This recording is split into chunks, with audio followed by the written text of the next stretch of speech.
As we move into this next section, we're going to move away from hospitality and we're going to start looking at travel and tourism. So those are the two main components we're looking at, specifically the travel side and also the tourism side, so what you do once you get there. Now, my focus in this, because we could, again, like hospitality, we could take in so many different perspectives.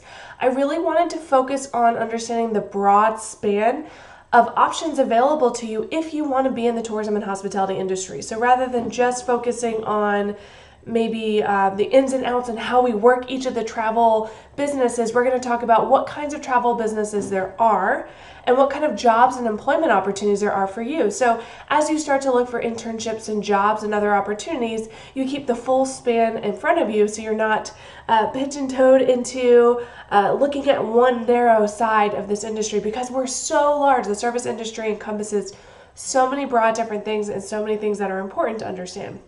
So in this video, we're going to specifically talk about travel, and we're going to break it down by rail, roadway, air, and water. So the first thing is rail, and the reason why I put rail first is because my dad is a train aficionado. I have ridden many trains and many different destinations I've gone to for many different reasons. So these are actually all my pictures that I have on my camera roll. The one on the top left you'll see is actually in Alaska, in a scenic railway in Skagway. Then the other three are all from the Durango Silverton. That's one of the more recent ones I've done. Just absolutely gorgeous, beautiful. And it's train as an attraction. So if you think about attractions and what an attraction is and what the purpose of it is, it's something for people to do for a leisure activity to enjoy themselves or some sort of recreation. So in this case, a lot of trains have become that because the original trails that were there were because a lot of the sections that the train went between were either unpassable, or this was just a much more manageable way before railway became such a prominent way of travel, especially here in the US. So a lot of these trains have remained functional and become attractions. People join, they can do full day rides, they can do multi-day rides, or they can do quick trips. So both of these, I think the one Durango Silverton we did was 4 hours, and the Skagway one was only an hour. There's also cog railways, which I think there's like 3 or 4 in the US. You can also look at funiculars, the ones that just do inclines up hills, all sorts of different railways, even something as simple as the zoo train. Maybe not in Nashville, but other bigger zoos have true zoo trains that are on train tracks. And you can work at an attraction, whether it's ticketing and sales, not necessarily being the conductor. I guess you could, I think you'd have to learn some other things to do that, but there's a lot of service operations. They'll do a lot of dining and attractions and trains and other kinds of attraction-based activities.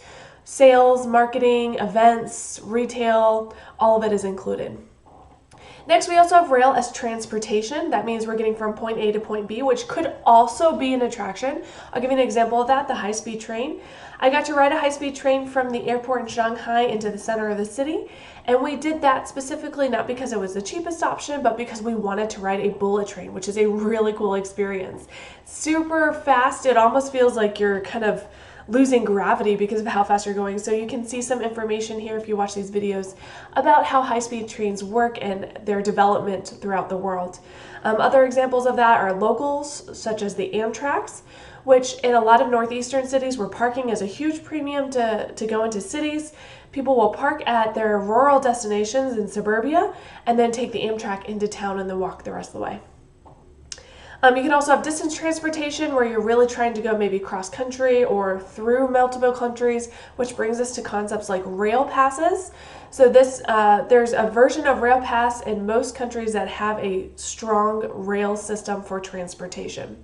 So why we bring these up, if you're talking about travel and tourism, you can work the attraction side, but you could also work the travel side. And that includes the local transportation as well as distance transportation. And again, you're looking at ticketing and sales, food and beverage, events, marketing, operations, collecting tickets, any of that kind of stuff is also included in rail occupational positions. I also wanted to show this just for fun. When I studied abroad in college, one of the places I went to was China, and when I studied abroad in China, we took a trip to Inner Mongolia, and we took an 11-hour train ride where we were in these bunk sleeper cars. We had the cheapest option available, so the way it worked is you popped yourself on a bed, you put your shoes up on the side because you would never sleep in your shoes, and then when you woke up in the morning, you were in Inner Mongolia. So it's a really cool experience, and I wanted to show not only did we take the train to do that, we also took buses because you ended in Hopat and we were going out into the grasslands. So from the train, we took a bus. And from the bus, we ended up staying in this resort with yurts. We were staying in these little yurts, and they had all sorts of fun activities. So the person on the left was one of the students in the program with me, and the person in the right was demonstrating how they do wrestling in Mongolia. So that was fun. And then at the end, we had a big ceremony and dinner, and so we had the full resort experience. It was a very interesting trip, and I really enjoyed my study abroad trip in China, and I really recommend study abroad. All right, which brings us to roadways. So, in Inner Mongolia, I went from a train to a bus. And just like with trains as attractions, buses can be attractions too. A lot of your city tours are considered attraction-based. The difference is the bus itself is not the attraction, but it's bringing you from attraction to attraction. But there are other examples where the car that you're riding in is actually the attraction. An example of that is the Red Bus Tour, where you're in these old-timey cars traveling through the west of the US, and it's beautiful, and you put the top down. It's just this really cool experience. But you're also talking about roadways, whether it's visitor plazas, toll plazas, travel plazas, the rental car agencies and driving services. All of this is also considered part of tourism. So if you wanted to work for rental car businesses, if you wanted to manage for them. So an example of that, Enterprise often will hire students from tourism and hospitality programs to manage their stores because they see a very good fit because it's still part of the service industry, even though it's more of this service retail kind of in between, but you're still selling something that is meeting the characteristics of hospitality products and is still related to the travel and tourism industry.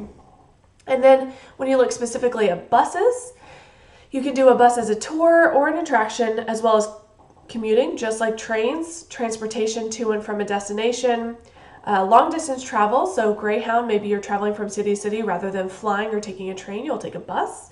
You can charter charter buses where you basically rent out the bus and probably a driver or something like that to have the entire bus filled with your group. And then airport transfer. So all of those are options as well. You don't necessarily have to be the bus driver, but you could work the marketing and sales, the human resources, the finance and accounting. You can work in operations.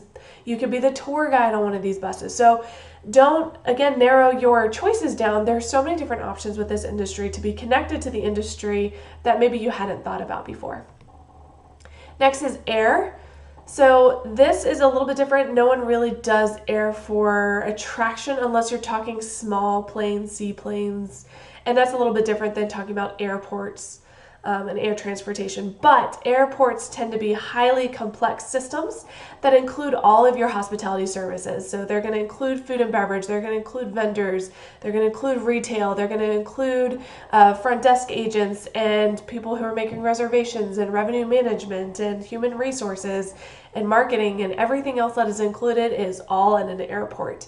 So if you're really interested in that, you can look at airports, working on the airplane specifically, or even being a supplier.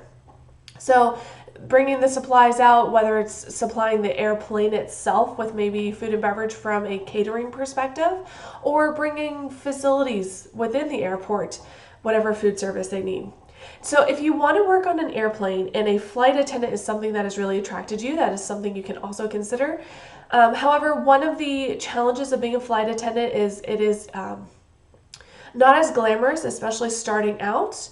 And if you have a family, it can be very challenging. So keep in mind your long-term goals. Maybe you want to start in flight attendant, but then you want to work up through the company and work maybe on the ground side.